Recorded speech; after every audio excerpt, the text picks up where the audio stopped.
Assalamualaikum warahmatullahi wabarakatuh.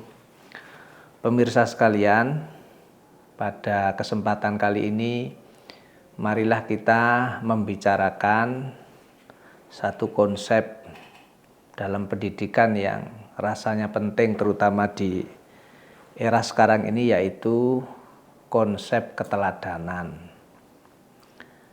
Ada satu ayat yang menarik di dalam Al-Quran itu, A'udzubillahi minasyaitonirrajim. Bismillahirrahmanirrahim. Qu anfusakum wa ahlikum naro. Jagalah dirimu sekalian dan keluargamu dari api neraka. Dalam konteks pendidikan, saya tertarik untuk melihat makna dari ayat ini adalah mengajarkan kepada kita, baik sebagai pendidik, sebagai guru, sebagai dosen, sebagai orang tua, sebagai anggota masyarakat, maka pendidikan harus dimulai dari orang yang mendidik itu sendiri.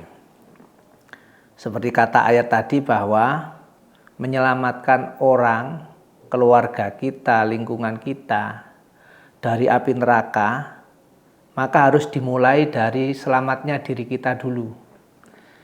Mengajak orang kepada kebaikan harus dimulai dari diri kita supaya menjadi baik dulu. Ini adalah konsep yang sangat penting. Inilah yang disebut keteladanan. Dahulu Rasulullah itu berhasil membawa pencerahan peradaban masyarakat yang jahiliyah menjadi masyarakat yang madani. Itu tidak hanya karena beliau itu sebagai pribadi yang pandai berorasi, yang tablignya itu digemari di mana-mana, bukan. Meskipun itu juga iya.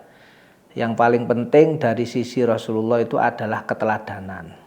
Beliau itu mengerjakan apa yang diucapkan.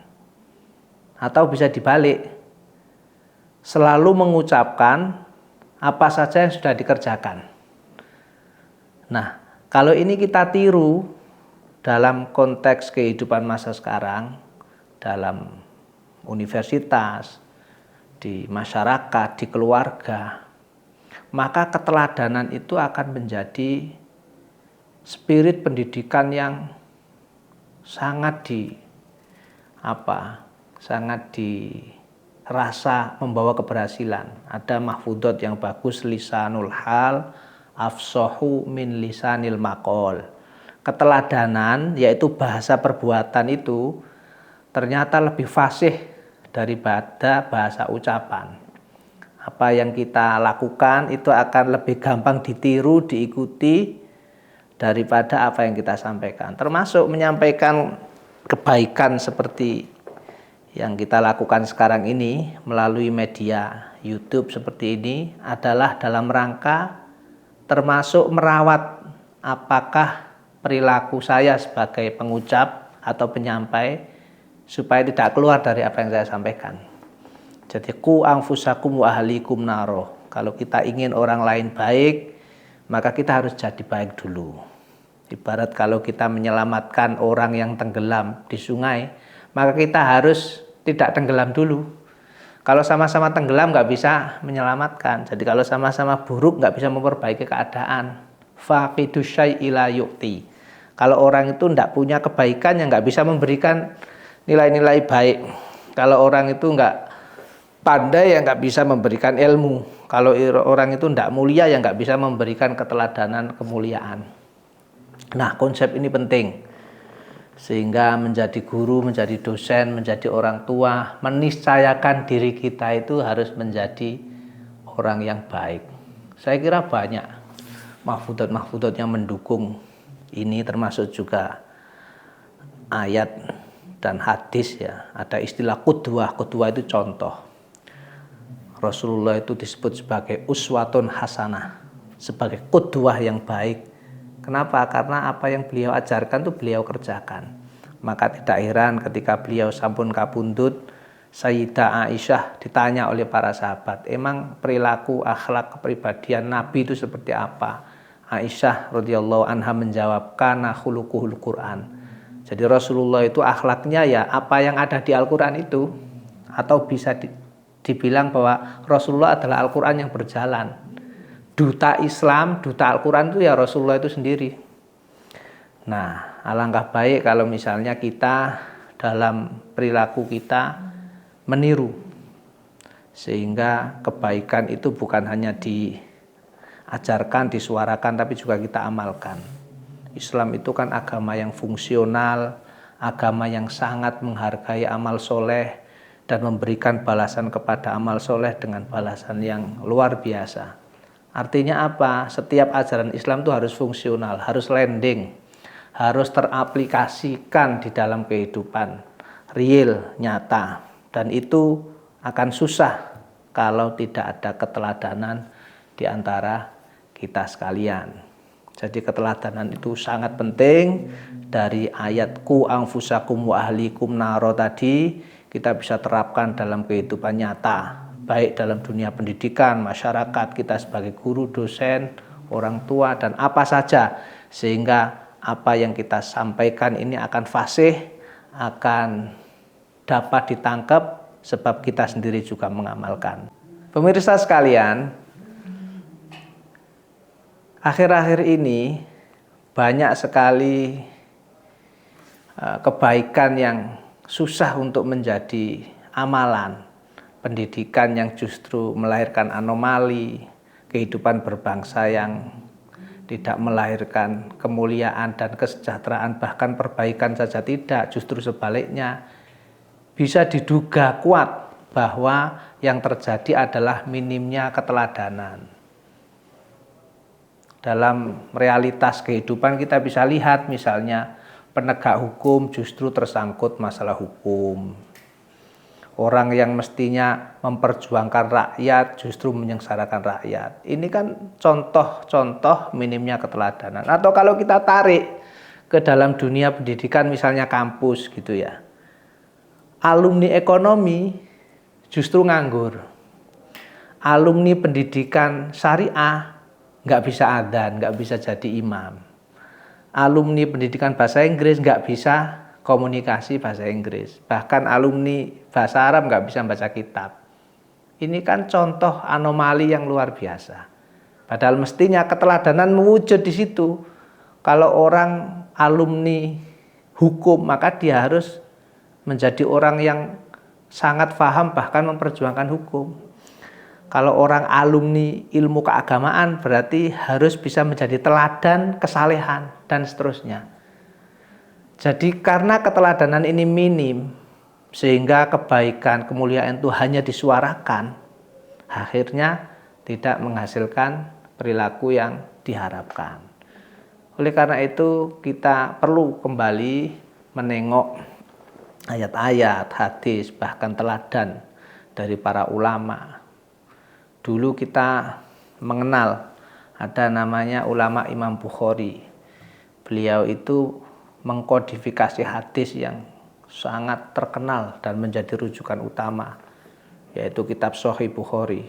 Di situ diceritakan beliau itu untuk mengumpulkan hadis yang ribuan itu selama belasan tahun. Dan setiap kali menyeleksi satu hadis, beliau itu mengawali dengan mandi besar, wudhu, sholat. Jadi ibadah-ibadah sunnah itu dikerjakan dulu baru kemudian bekerja. Sehingga tidak heran bahwa karya yang beliau hasilkan itu abadi.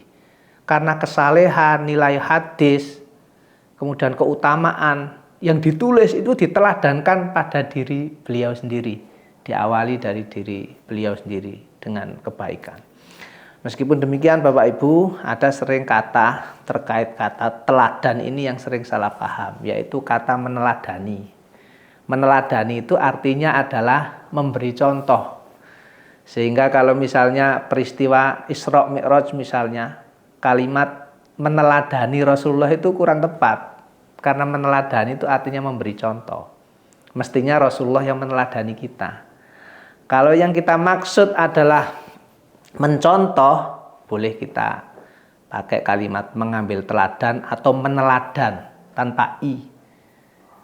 Ini banyak sekali sehingga penting kita sampaikan, sebab kata itu kalau salah dan salahnya itu sering seolah-olah benar. Ya, seperti contoh kata meneladani ini. Meneladani itu mencontoh. Dosen meneladani mahasiswa, orang tua meneladani anak. Kalau anak kepada orang tua itu meneladan.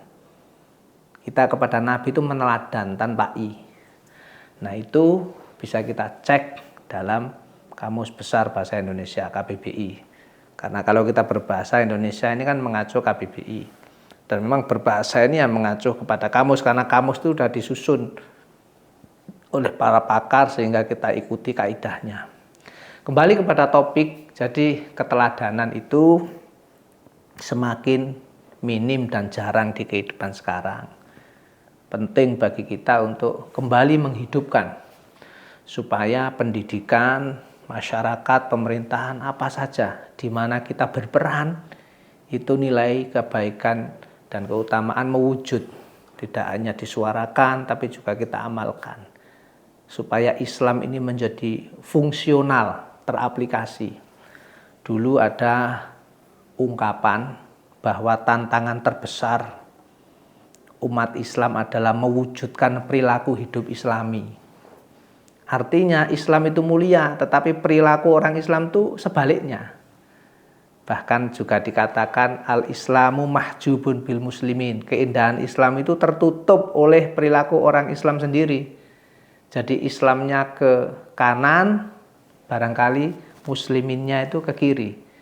Sehingga ajaran Islam yang indah itu tidak mewujud menjadi perilaku hidup yang Islami. Dan itu saya kira tantangan yang sampai sekarang.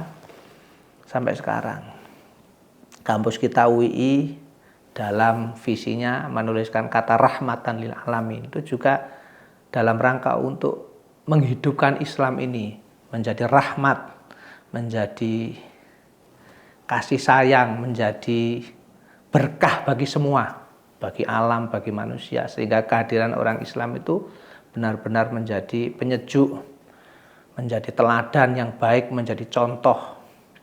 Bahkan dalam kurikulum ulil albab juga dirumuskan profil mahasiswa UI itu antara lain adalah 1, berkepribadian Islami. Berarti dalam perilaku hidupnya itu mengamalkan nilai-nilai Islam. Dan yang kedua, berpengetahuan integratif. Mahasiswa UI tidak memandang pisah antara agama dan ilmu, melainkan dua yang harus jalan bareng. Ulil albab itu kan alladzina yadhkurunallaha. Pertama punya zikir, dekat dengan Allah, tapi juga wa yatafakkaruna fi khalqis samawati wal ard. Dia juga harus berpikir, pandai, terampil. Jadi itu berpengetahuan integratif, profil mahasiswa UI yang kedua. Yang ketiga adalah berketerampilan transformatif. Dia bisa melakukan sesuatu yang berharga, yang berguna dengan ilmu yang diperoleh di kampus. Kemudian ciri yang terakhir, yang keempat adalah berkepemimpinan profetik, yaitu bisa menjadi seseorang yang diteladankan atau dijadikan contoh atau berguna di masyarakatnya. Ini penting. Berkepemimpinan profetik berarti dia bisa menjadi pemimpin, bisa menjadi orang yang bisa melakukan something di masyarakatnya. 4 profil ini saya kira bagus dan alangkah lebih mulia kalau ini dimulai dari atas, yaitu dari dosennya sendiri, dari pimpinannya, sehingga mahasiswa itu mendapatkan contoh profil dan mereka juga bisa mengamalkan, yaitu menjadi mahasiswa yang berpengetahuan Islami, berkepribadian Islami, berpengetahuan integratif, berkepemimpinan profetik, dan berketerampilan transformatif. Saya kira itu, sahabat pemirsa sekalian, mudah-mudahan yang sedikit ini bisa bermanfaat. Terima kasih dan kita cukupkan. Assalamualaikum warahmatullahi wabarakatuh.